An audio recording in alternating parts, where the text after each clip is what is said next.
জানতাম আপনি অবশ্যই আসবেন মহাদেব। আমার তপস্যা নিষ্ফল হতে পারে না। আপনি চিন্তা করবেন না নারায়ণ, মহাদেবের অপর নাম ভোলানাথ ঠিকই, কিন্তু সময়ের সাথে সাথে কি করতে হবে উনি তা জানেন। আর এর আগে যা কিছু ঘটে গেছে তারপরে আর মহাদেব কোনো ভুল করবেন না।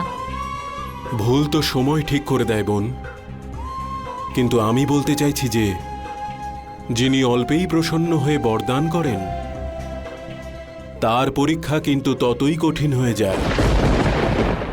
মহাকালী 11ই এপ্রিল থেকে প্রতিদিন রাত 10টায় কালার্স বাংলায় আর যে কোনো সময় জিও হটস্টারে।